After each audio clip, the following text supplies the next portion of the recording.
लक्षण बताए who is a great man. Great man, he is not saying that I want to understand great man as Alexander or Alexander the Great, who was great in the army. No. How a person becomes great in social realm, that was his analysis. And he says that there are 3 characteristics to prove a great man. 1, a person should be learned. He should be having knowledge. Unless and until a person has knowledge, he cannot be great. Because a knowledgeable person can show the path to the population. Second, only knowledge will not make a person great, because जो knowledge है उसका misuse भी कर सकता है, नटवरलाल भी बन सकता है. इसलिए knowledge should be with morality. नैतिकता के साथ ही उसका ज्ञान होना चाहिए. नैतिकता अगर होगी तो वो ज्ञान का सदुपयोग करेगा और तब वो आगे बढ़ेगा. लेकिन साथियों इतना ही नहीं, बाबा साहब अम्बेडकर ने कहा केवल ज्ञान और नैतिकता व्यक्ति को महान नहीं बनाती. ज्ञान है, नैतिकता है, आप घर में बैठ गए तो क्या होगा, ना उसका ज्ञान ना कुछ. तो इसलिए उन्होंने कहा कि जब ज्ञान है और नैतिकता है तो उस ज्ञान और नैतिकता के आधार पर उसको समाज में जो भी बिखरी हुई व्याधि है, whatever dirt is actually spread in the society, you have to scourge and scavenge the degradation in the society. जब वो समाज के अंदर विघटनकारी शक्तियां, जो संस्थाएं हैं विघटनकारी, उन सबको दूर करने के लिए उस ज्ञान का प्रयोग करेंगे, तब एक व्यक्ति महान बनता है. और महान व्यक्ति प्रसिद्ध व्यक्ति से अलग होता है. A great man is different from famous person.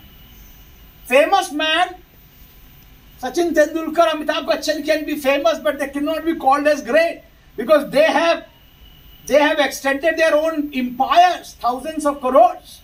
They have taken actually money for their own development, and therefore they have not used. They may be icons, people may be following, but they cannot be called as great. इसलिए साथियों, अगर इन तीन कारकों पर, 3 कसौटियों पर अगर बाबा साहब को हम कसें, तो मुझे लगता है बाबा साहब इज ए ग्रेट पर्सनैलिटी. 11 प्रकार के अनुभव बाबा साहब अंबेडकर के, उसको हमें पढ़ना चाहिए, मनन करना चाहिए, क्योंकि अनुभव व्यक्ति की चेतना का सृजन करते हैं.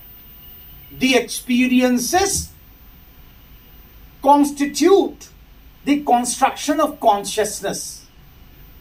Experiences, they constitute the construction of consciousness, out of which production of knowledge takes place.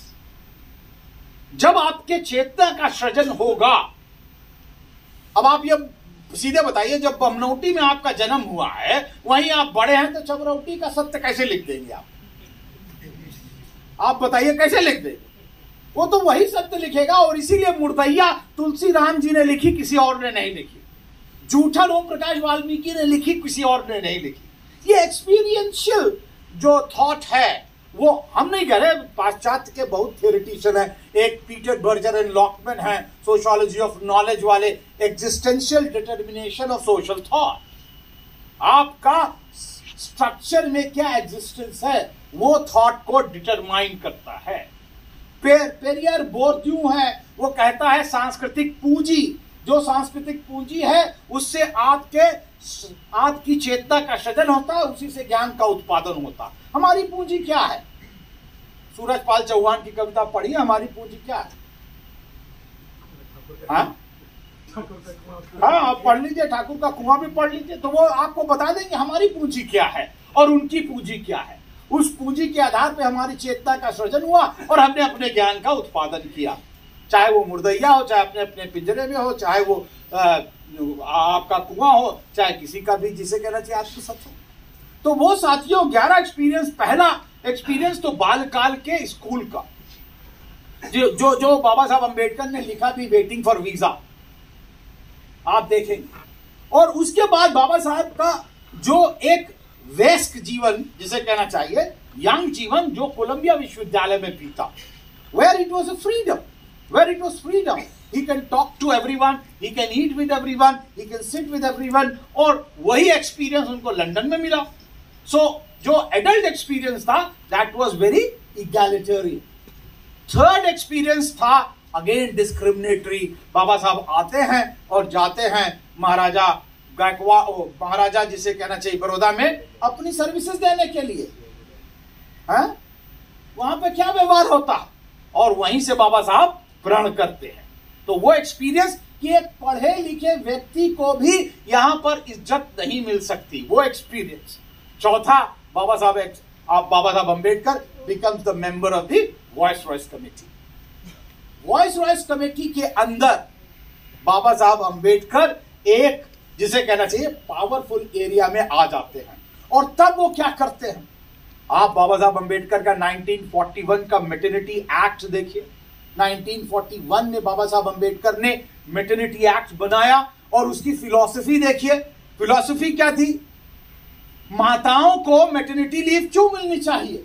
उन्होंने कहा क्योंकि ये माता आपको आपके राष्ट्र का भविष्य दे रही है, और इसलिए राष्ट्र के भविष्य की देने वाली को इतना तो आपको देना पड़ेगा कि उसको मैटरनिटी लीव आप दें। ये फिलॉसफी। और उसके बाद फिर बाबा साहब अंबेडकर जो है वाइसरॉय से निकल करके 1936, अगर आप देखें उसको मिलाएं 1927, 1936 में एक बाकायदा स्वतंत्र सामाजिक कार्यकर्ता के रूप में बाबा साहब आ जाते हैं। चाहे वो आप वहां से शुरू कर लें, 1921 से शुरू कर लें, और 1936 तक आ जाएं कि बाबा साहब अंबेडकर ने बाकायदा नई पॉलिटिकल पार्टी बनाई, और बाबा साहब अंबेडकर ने जो है कई प्रकार के अखबार निकाले। तो ये उनका जो है एक पांचवा एक्सपीरियंस। और छठा एक्सपीरियंस, बाबा साहब अंबेडकर चले जाते हैं बाकायदा जो है संविधान निर्माती कमेटी में, जर्नल पब्लिक के रूप में, जर्नल मेंबर के रूप में। और सातवां जो है वो बन जाते हैं chairman. When he is chairman he is decided. और आठवां जो है, he becomes basically the first law minister of the country, and even then he is treated, you know how he is treated, वो उनके बाकायदा रेजिग्नेशन स्पीच में लिखा हुआ है, यू कैन रीड दैट। और 10वां, बाबा साहब Ambedkar resigns from Nehru cabinet and then he becomes a opposition leader। 11वां साथियों, जो उनके अभिन्न क्षण हैं, उनकी पत्नी किस प्रकार बच्चे का जाना, मृत्यु देखते हैं अपने बच्चों की, और गरीबी, बेपनाह गरीबी देखते हैं, और उसके बावजूद वो संघर्ष करते हैं। और उसके बाद last, he becomes the renouncer king, he becomes a religious leader, he becomes a Buddhist। और मैं बार बार कहता हूं कि बाबा साहब अंबेडकर की, और मैंने बहुत लोगों से कहा है, बाबा साहब अंबेडकर की ये जो बैरिस्टर वाली तो तस्वीर खूब बांटी जाती है, आपने भी दी थी अनिल जी। मैंने आपसे कहा कि नहीं, बाबा साहब अंबेडकर की जो, जिस दिन बाबा साहब अंबेडकर ने बुद्धिज्म ग्रहण किया, वो फोटो बांटनी भी शुरू करनी चाहिए। अगर एक तरफ हम ये दे रहे हैं तो दूसरा वो भी दे रहा है। तो बाबा साहब ने अगर संविधान दिया तो हमको धम्म भी दिया, तो वो धम्म की तस्वीर क्यों छुप जाती है? तो ये जो 11 प्रकार के जो एक्सपीरियंसेस हैं, उनको हमें समझना चाहिए, और तब कहीं जा करके बाबा साहब के व्यक्तित्व का निर्माण। तो साथियों, ऐसे अगर हम एनालिसिस करेंगे तो हम सचमुच बाबा साहब अंबेडकर को ग्रेट पर्सनालिटी के रूप में बना सकते हैं। और वो लौट करके आए थे, अगर घर में बैठ जाते तो क्या होता। इसलिए आइए घर में ना बैठें, हम लोग सब लोग बाहर निकलें, और बाबा साहब को सचमुच उनके ज्ञान का हम आकलन करें, और सचमुच अध्ययन करें। सुनी हुई बातों पर अब छोड़ दीजिए, अब बाबा साहब को सचमुच आ रहे। हमारा जो विपक्षी है, हमारा जो प्रतिद्वंदी है, वो बहुत चालाक है। उसने आपकी कही हुई बातों को अंगीकार करके आप ही को सुनाना शुरू कर दिया, और हम लोग उसके लिए ताली बजा रहे हैं, अपना पहलवान नहीं तैयार कर रहे हैं। जय भीम, जय भारत। अगर आपने अभी तक हमारा चैनल सब्सक्राइब नहीं किया है तो सब्सक्राइब करें, और घंटी का बटन बिल्कुल भी दबाना ना भूलें, ताकि सभी लेटेस्ट खबरें पहुंच सकें आप पे सबसे पहले।